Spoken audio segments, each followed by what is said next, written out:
It's usually something small that starts it, not even a big moment, not one of those things people tell you to hold on to, the ones that come with a kind of built in importance.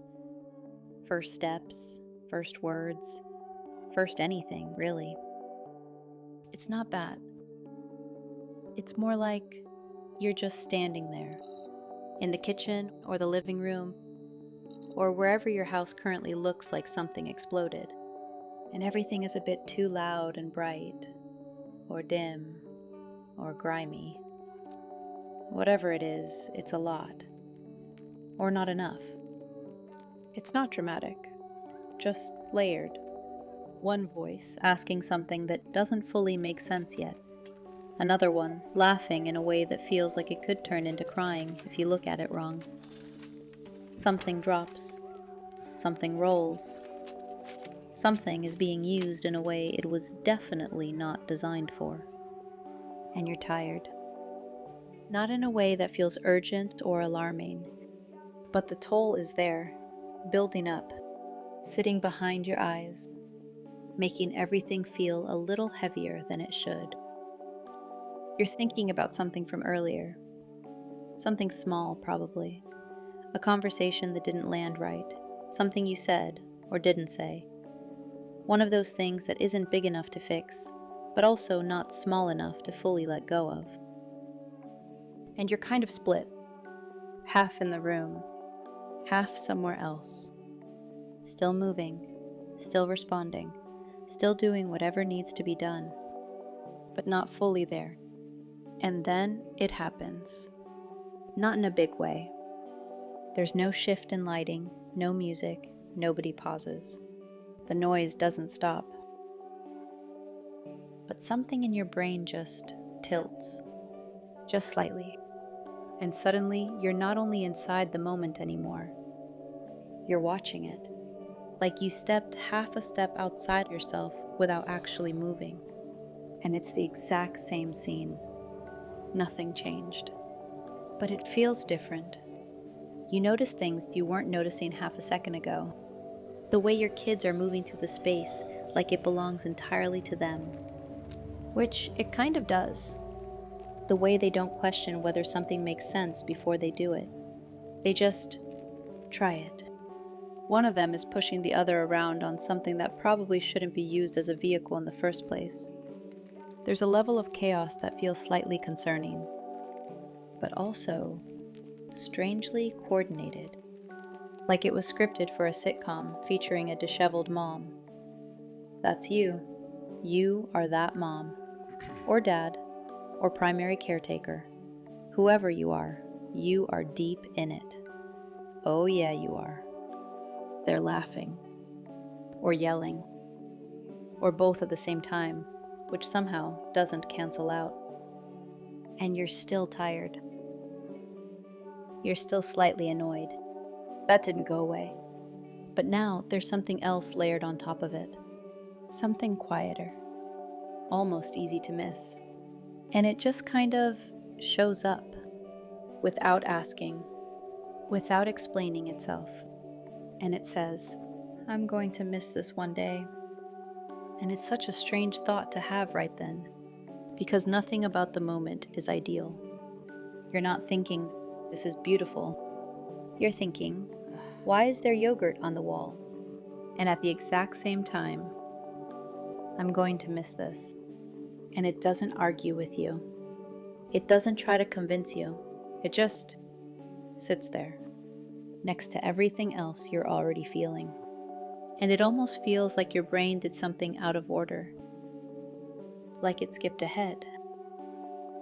Just briefly, took this messy, loud, kind of overwhelming moment and placed it somewhere in the future. Labeled it as something you'll look back on before you even finished being in it. And I don't know if there's a real name for that. There probably is.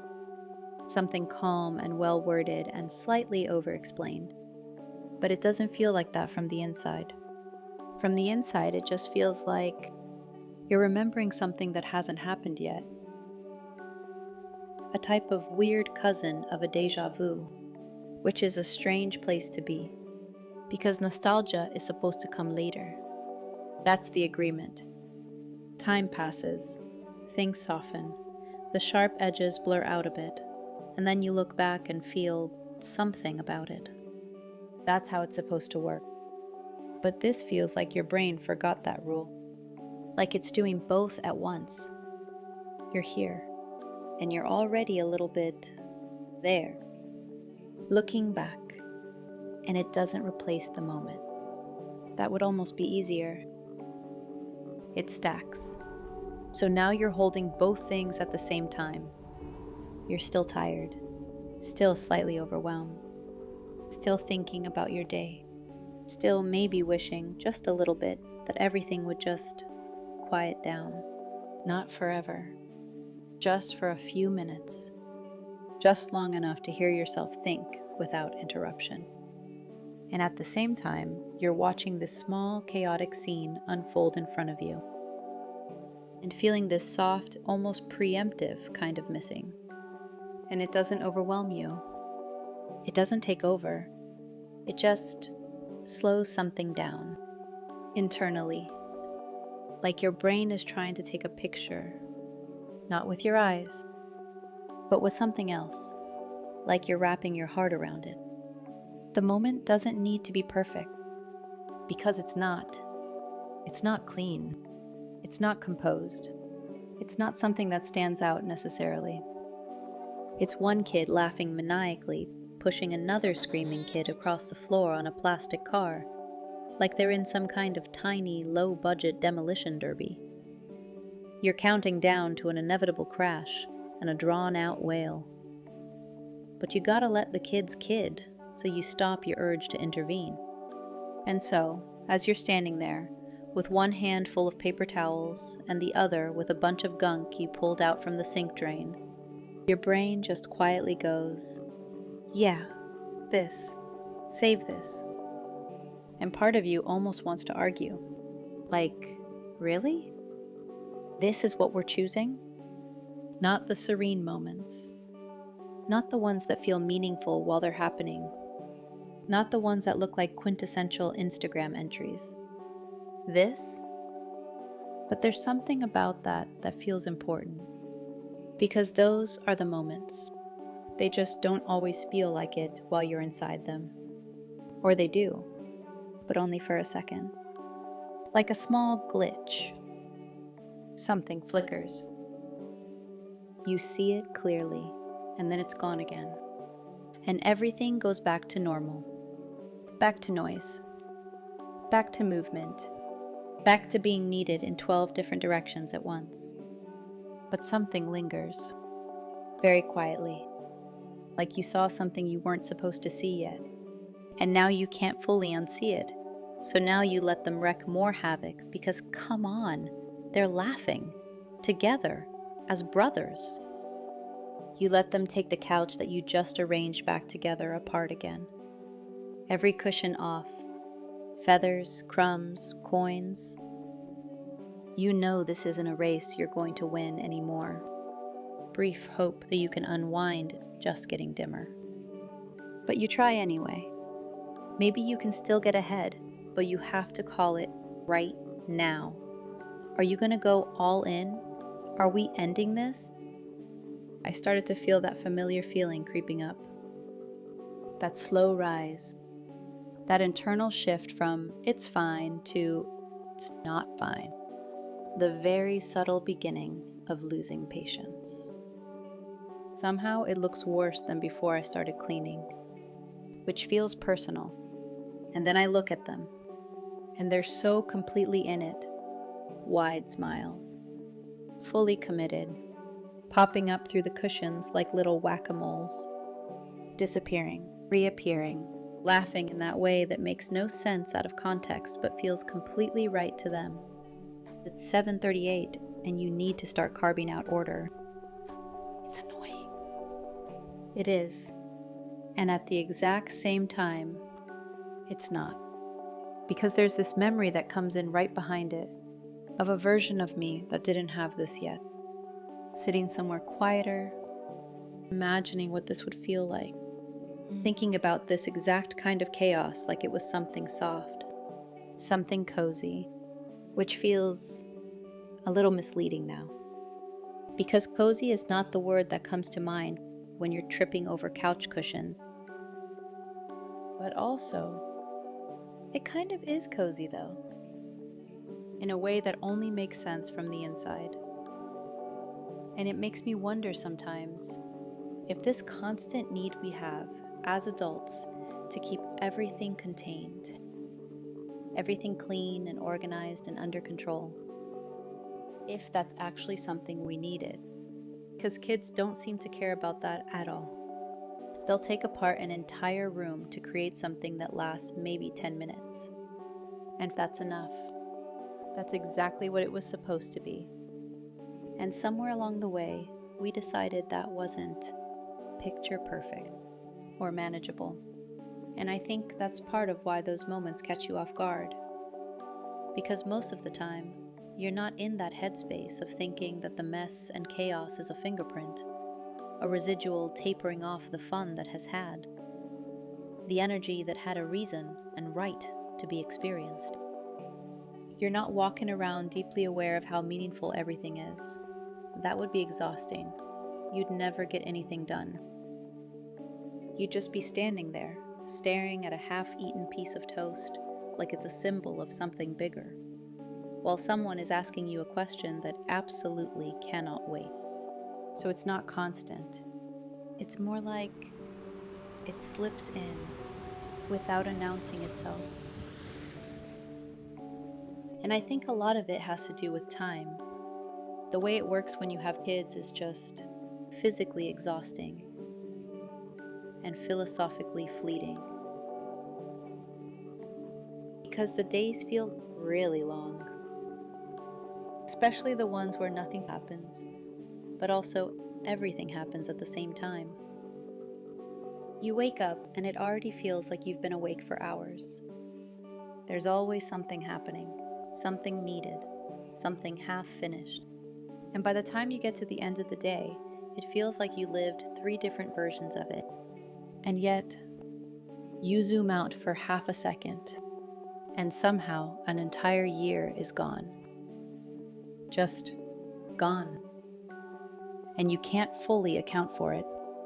You remember pieces, little flashes, a sound, a phase, a specific way they used to say a word. But most of it kind of blurs. And I think your brain knows that. Even if you're not actively thinking about it, it knows this isn't permanent. It knows this version of your life, this specific combination of chaos and smallness and dependency, is temporary in a way that feels both obvious and impossible at the same time. Like you understand it logically, but you don't feel it until those little moments happen. Those small tilts. And then suddenly, you do, for a second. And then it's gone again. But I think that's why your brain does that thing, that quiet little tap on the shoulder. Like, hey, just so you know, this part, you're going to miss this part. Not every detail. Definitely not every tantrum, but the feeling of it. The background noise of your life right now. The way your kids are at this exact stage. The way you are inside it. And it's not trying to make you sad. It doesn't feel heavy like that. It's just pointing something out. And that's why it lands so softly, even when you're exhausted. Because it's not asking you to do anything with it. It's not asking you to change your behavior or suddenly become more patient. Sometimes it shows up in the middle of things that make absolutely no sense, like a meltdown over the wrong color cup, or needing help taking off a sweater, but also being very upset that you're helping, or somehow bumping into you and then falling over like it was your fault, or the fact that you threw an empty juice bottle into the recycling, which is apparently unacceptable. he still wanted that juice. Or honestly, a dust particle landing in a way that just didn't sit right. Anything. And your first instinct is to react, to correct, to explain, to be logical about it. Because from your perspective, it is illogical. And then something interrupts that. Not loudly, just enough. A small shift. A reminder that not that long ago, this person didn't exist in your world yet. A few years ago, they were just an idea, a possibility. And now they're here, having a full emotional response to a cup. It still happened. And maybe that's enough. And a lot of it is just observing, not fixing, not reacting to every thought, just noticing. Watch the images. This reframing of things aren't happening to you. You're just in it, part of it. Which sounds very calm and philosophical in theory, and then slightly absurd when you're covered in crumbs and holding a half-empty cup that nobody wants anymore. But still, there's something grounding about it. Because even with everything going on, all the noise, all the stress, all the things you can't control, you still get to be here. In this version of your life, with these people, even when it's messy, even when it's loud, even when someone is actively smearing something across a surface that was just cleaned. And maybe that's part of it too, noticing that you're allowed to feel both things, the frustration and the softness, because they don't cancel each other out. They just exist together, like wanting 5 minutes of silence. And also knowing that one day, the silence is going to feel too loud. And not knowing exactly how to hold both of those truths at the same time, but feeling them anyway. Like sitting there in a clean shirt, a small win, and thinking for a second that maybe, just maybe, you might get to stay like this for a few minutes. Untouched, unbothered, almost like a functioning adult. And within seconds, there's a small hand, most likely sticky, always somehow sticky, and it just appears, right on the front of the shirt, a perfect little imprint, like it signed its name, and you didn't even see it happen. You just look down and there it is. And there's that split second, that very familiar one, where you feel the annoyance start to rise. And then immediately after, something else. Something that almost feels like a quiet laugh. Because of course, that's what happened. There was never another outcome. And that realization softens it. Just enough. Enough to make it okay. That's the part that stays. Not the full day. Not the full stretch of time where everything kind of blends together into one long, slightly chaotic memory. But those tiny moments where something shifts, those are the ones that feel different. They have this quiet clarity to them, even when they're messy. Even when nothing about them would look meaningful from the outside. Even when, objectively, it's just kids being kids. And I think that's the part that still feels a little backwards. That you can be inside something that's going to matter later, while it's still happening. Not fully, not all the time, but just enough to feel it. Just enough for it to leave some kind of imprint. And then it's gone again. And you're back. Back in the noise. Back in the movement. Back in the version of your life that feels very normal while you're in it. Very routine. Very repetitive. The kind of days that don't feel like they're adding up to anything in particular. Until suddenly, they have. All of a sudden, you're looking at your digital picture frame and they look bigger already. That quiet, slightly uncomfortable awareness of how fast it's all moving. Even when it doesn't feel fast at all, you finally get a moment to yourself. The house is quieter. No one is asking you anything. No one is pulling on you or needing something every few seconds. And you can breathe. Actually breathe. And then you sit there. And you miss them. Almost instantly. Which feels like a trick. Like some kind of emotional bait and switch. Because this is what you wanted. A break. And now that you have it, it feels incomplete. And your brain fills it in. With them. With the noise. With the chaos you were just trying to get away from. And there's this thought that slips in quietly, without really asking permission. What am I doing? Not seeing it all happen? All the tiny things. The way they react to something new. The way they figure something out. The way they laugh at something that wouldn't even register to you. All of those small, invisible moments that make up who they're becoming. And you know, logically, that you can't be there for all of it. You're not supposed to be. That's not how this works. They go out into the world, even in small ways, and they grow inside those spaces too. That's part of it. But there's still something in you that resists that. Something instinctive. Something that doesn't really care about logic. Because this version of them, the small, loud, irrational, completely unfiltered version, it's so brief.